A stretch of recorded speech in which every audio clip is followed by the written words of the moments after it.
Hello मेरे CMA बच्चों, कैसे हैं आप लोग। और मेरे फाउंडेशन वाले बच्चों, रिजल्ट कितना मस्त रहा।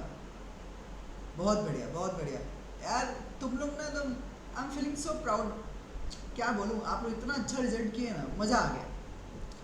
तो सुनिए ना, मेरे पास में बहुत सारे बच्चे लोग क्या मैसेज आ रहा था, कॉल आ रहा था कि भैया एक बात बताओ कि मैं दिसंबर 24 में क्या ग्रुप 1 दे दूँ, सिंगल ग्रुप दे दूँ, ग्रुप 1 दे दूँ, या जून 25 में डायरेक्टली दोनों ग्रुप दे दूँ। थोड़ा सा कुछ सजेस्ट कर देते तो अच्छा रहता। तो आइए ना, मैं उसी चीज़ को लेकर आज की क्लास में बात करने वाला हूँ कि बच्चों के मन से हमेशा रहता सवाल कि भाई साहब मैं ग्रुप 1 लूँ या ग्रुप 2 लूँ या दोनों ग्रुप साथ में दूँ। आपके मन में हमेशा ये डाउट रहता है। तो चलिए इस डाउट को क्लियर करने में मैं आपकी थोड़ी सी मदद करने की कोशिश करता हूँ। देखो, डिसीजन हमेशा आपका ही रहेगा, लेकिन आपको क्या करना चाहिए उसको लेके मैं नॉर्मली आपके साथ में बात करना चाह रहा हूँ। देखो ध्यान से, अगर group 1 group 2 single group both group अगर नॉर्मली बात करना चाह रहे हो, उससे पहले हम लोग को ये जान लेना चाहिए कि भैया हमारे पास में पूरा पूरा कितना सब्जेक्ट्स हैं, राइट। तो चलिए मैं बता दूं कि अगर मैं सिलेबस की बात करूं तो नॉर्मली हमारे पास में ग्रुप 1 में नॉर्मली 4 पेपर हैं। कौन कौन सा? Business law and ethics, financial accounting, taxation and cost accounting. ये हमारे पास में 4 पेपर है। अगर देखो तो मैंने पेपर नंबर भी लिखा हुआ है, आपका पेपर नंबर 5 है, 6 है, 7 है, 8 है। डन। उसके अलावा ये ध्यान रखना, ये जो मैंने 4 पेपर को लेके बात किया, ये आपका ग्रुप 1 में है। कहाँ पे है? सीएमए इंटर ग्रुप 1 में है। और ग्रुप 2 में ये नॉर्मली ये आपके 4 पेपर रहने वाले हैं। दैट इज क्या क्या भैया? ओएम और एसएम, आपका corporate accounting and auditing, management accounting, financial management and data analytics. ये नॉर्मली आपके पास में पूरा पूरा 8 पेपर है, राइट। अगर आप बोथ ग्रुप के लिए अपेयर करना चाह रहे हो तो ये आपको पूरा पूरा 8 पेपर की तैयारी करना चाहिए, और एक्चुअली करना पड़ेगा आपको। हाँ कि ना, 8 का तैयारी करना पड़ेगा। अब आता है बात कि क्या भैया दोनों ग्रुप दिसंबर में देना? सोचना भी मत, डायरेक्टली कब देना? जून 25 में। और मेरे हिसाब से आप लोग के हाथ में पूरा पूरा 1 साल का टाइम है ना, तो आई वुड ऑलवेज सजेस्ट कि आप दोनों ग्रुप के एग्जामिनेशन के लिए अपेयर करो, दोनों ग्रुप का तैयारी करो, राइट। मैं ऐसा आप क्यों बोल रहे हो, आप ऐसा क्यों बोल रहे हो? देख बेटा, अगर आप दोनों ग्रुप साथ में देते हो ना, तो इसके मेनली आपके 2 फायदे हैं। 2 फायदे हैं, मैं पहले उन दोनों फायदे को लेके बात करता हूँ। पहला पहला पहला, अगर आप दोनों ग्रुप साथ में देते हो ना, तो रैंक आपको तभी मिलेगा जब आप दोनों ग्रुप साथ में अपेयर करोगे। अगर आपने सिंगल सिंगल करके दिया तो आपका कितना भी एक्सेप्शनल मार्क्स क्यों ना आ जाए, क्या पता आपके ये पूरा ग्रुप 1 में 400 में आपके 380 भी आ जाए, तो भी आपको कोई रैंक नहीं मिलेगा। मेरा बात समझ पा रहे हो? लेकिन अगर आपने दोनों ग्रुप दिया तब जाके आपको रैंक नॉर्मली मिल सकता है, राइट। तो सबसे पहला फायदा क्या है? आंसर रैंक का। दूसरा इंपॉर्टेंट फायदा ये है ना कि आपको सेट ऑफ का चांस मिलता है। कौन सा? सेट ऑफ का आपको चांस मिलता है। मैं सेट ऑफ मतलब क्या बोलना चाह रहा हूँ, तो सुनो ना, मैं आपके लिए ना थोड़ा सा एक बात करना चाहता हूँ। मैं क्या, थोड़ा सा यहाँ ध्यान दो। अगर देखो तो आपको ये बात तो नॉर्मली पता है ना कि अगर देखो तो पेपर नंबर 5 से लेकर 12 तक का स्टोरी पूरा पूरा यहाँ पे है, और हर पेपर आपका 100 मार्क का है। कितना मार्क का है? 100 मार्क का है। और पास होने के लिए आपको हर पेपर में 40%, मतलब कितना, 40 मार्क्स लाना पड़ेगा। आंसर है हाँ। लेकिन लेकिन लेकिन लेकिन लेकिन लेकिन लेकिन अग्रीगेट में, लेकिन आपको जो अग्रीगेट में जो मार्क्स लाना है वो कितना लाना है? आंसर है 50%। भैया हाँ, सेम चीज़ तो था जैसे सीएमए फाउंडेशन में था।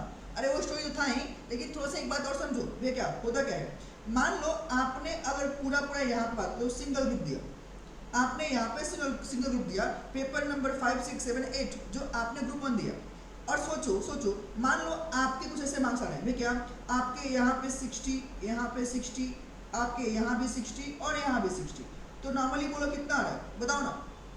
आंसर 240। क्लियर है ग्रुप 1? आंसर है हाँ। एक बात और थोड़ा समझो, मान लो आपका यहाँ पे 60 है, आपका 60 है, लेकिन आपका यहाँ पे 39 है, बाकी 60 यहाँ भी है, 60 यहाँ भी है। तो अगर तुम नॉर्मली देखो, अगर तुम नॉर्मली यहाँ पे देखो, तो आपको जो मार्क्स मिल रहा है, आपको जो मार्क्स मिल रहा है यहाँ पे 200 पार है। अरे बोलो हाँ कि ना? आंसर है भाई 200 तो पार है, लेकिन फिर भी आपका यहाँ पे क्या है, 40% क्राइटेरिया कंप्लीट नहीं हुआ है। इस कंसेप्ट नॉर्मली क्या हो, फेल हो जाओगे। मेरा बात समझ रहे हो? आंसर है हाँ जी। लेकिन जो मैं मेन बात बोल रहा था भैया क्या, मान लो क्या भैया आपका यहाँ पे सब में 60 बट यहाँ पे कितना आ गया 40, देख पा रहे हो क्या? तो आपके पास जो नॉर्मली मार्क्स है वो कितना है 220, ग्रुप 1 का आंसर है हाँ जी।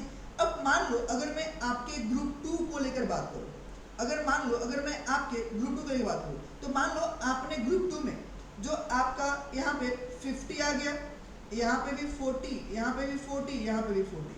अब आप मुझे बताओ यहाँ पे नॉर्मली पूरा मार्क्स कितना हो गया, बताओ ना, आंसर 170। अब तुम सोचो अगर आप अलग अलग ग्रुप देते तो आपका क्या होता है, ग्रुप 1 में नॉर्मली आप पास हो जाते, लेकिन ग्रुप 2 में क्या होते, फेल हो जाते। लेकिन अगर आप दोनों ग्रुप साथ में देते ना, तो आपका जो बेनिफिट है, जैसे मान लो आपका यहाँ पे 240 है कि नहीं है, आंसर हाँ जी। यहाँ कितना है 170। क्या दोनों को मतलब क्या, अगर दोनों ग्रुप साथ में देंगे ना, तो जो एग्रीगेट परसेंटेज है 50% का, वो दोनों को मिला के चेक करते हैं, अलग अलग चेक नहीं करते। जैसे मान लो कि अगर 800 का एग्जाम है, तो आपका यहाँ पे जो नॉर्मली 50% है कितना है 400 का, तो क्या इन दोनों को ऐड करके 400 आ रहा है, आंसर है हाँ भैया 400 आ रहा है। अरे बोलो हाँ के ना, आंसर है हाँ जी आ रहा है। तो क्या आप पास हो, आंसर है हाँ। यही तो फायदा है, मेरा बात समझे क्या? बस क्राइटेरिया इतना फुलफिल करना कि आपके हर पेपर में 40% होने चाहिए। तो अगर एक ग्रुप में ज़्यादा मार्क्स आ गया, दूसरे ग्रुप में कम आ गया, तो सेट ऑफ करके आपका दोनों ग्रुप क्लियर हो सकता है। ये आपके मेन फायदे थे। डन। और रैंक भी चाहिए तो आपको दोनों ग्रुप अपियर करना पड़ेगा। कि ये बात समझ पाए क्या भैया? ये बात तो समझ गए कि दोनों ग्रुप देने के क्या फायदे हैं। लेकिन अगर कोई बच्चा ऐसा है जिसको थोड़ा सा पढ़ाई में मतलब कि कंसेप्चुअल क्लैरिटी एक बार में नहीं मिल पाती, या थोड़ा सा उसको प्रॉब्लम है, या कोई जॉब में है, राइट, तो उसको अगर टाइम नहीं करना, तो भाई साहब मैं आपके लिए बोलूँगा कि चाप मत लो, तब आप अलग अलग ग्रुप करके ही दे दो। पहले आप ग्रुप 1 दे दो, देन आप ग्रुप 2 दे दो, दोनों ग्रुप साथ में लेकर आप अपने ऊपर चाप लेके फेल वाला काम मत करो, राइट। क्योंकि अगर मैं थोड़ा सा पेपर वाइज बात करूँ तो देखो ना, आपके पास अगर ध्यान दो तो ये जो आपका लॉ है, बताओ ना, ये नॉर्मली पूरा क्या थ्योरेटिकल सब्जेक्ट है, बोलो हाँ कि ना। अकाउंटिंग नॉर्मली क्या है, प्रैक्टिकल सब्जेक्ट है। आपका टैक्स क्या है, तो ये तो थ्योरेटिकल प्लस प्रैक्टिकल दोनों ही है, क्योंकि बिना थ्योरी समझे प्रैक्टिकल कर नहीं सकते। और टैक्सेशन ऐसा पेपर है ना बेटा, जो आपको कंसेप्चुअल क्लैरिटी तो बहुत चाहिए, और यही सब्जेक्ट है जहाँ पे थोड़ा सा आपको ज़्यादा टाइम डिवोट भी करना पड़ेगा। और कौन सा, कॉस्ट अकाउंटिंग, ये भी कहाँ पे था ना, ऐसे प्रैक्टिकल, राइट। तो ये सब आपके थ्योरेटिकल प्रैक्टिकल है। सेम चीज अगर बात करूँ तो ओएम जो आपका है ना, ये आपका प्रैक्टिकल है। एसएम क्या भैया, थ्योरेटिकल है। कॉर्पोरेट अकाउंटिंग ये आपका प्रैक्टिकल है। और ऑडिटिंग क्या बताओ ना, आंसर थ्योरेटिकल है। डन है क्या? तो भैया आपके एक एक सब्जेक्ट में भी दोनों पार्ट हैं। डन है क्या? और क्या मैनेजमेंट, ये भी आपका पूरा क्या है, प्रैक्टिकल है। और फाइनेंशियल मैनेजमेंट ये आपका वीकेंड से जो एग्जाम आता है ना मार्क्स, थ्योरेटिकल प्रैक्टिकल दोनों ही रहता है। हाँ, मैक्सिमम प्रैक्टिकल रहता है। मैक्सिमम क्या, प्रैक्टिकल आपके पास में रहता है। कहाँ पे, फाइनेंशियल मैनेजमेंट पे। तो आई होप आप लोग ये भी समझ पा रहे कि जो आपके सब्जेक्ट रहने वाले हैं वो कितना थ्योरी कितना प्रैक्टिकल रहने वाला है, राइट। भैया आप क्या पढ़ाते हो? तो देखो ना, मैं अगर बताऊं तो मैं आपको ग्रुप 1 में नॉर्मली 2 पेपर पढ़ाता हूँ। कौन सा? वह एक लॉ, दूसरा अकाउंट्स। ये 2 पेपर मैं ग्रुप 1 में मैं खुद पढ़ाता हूँ।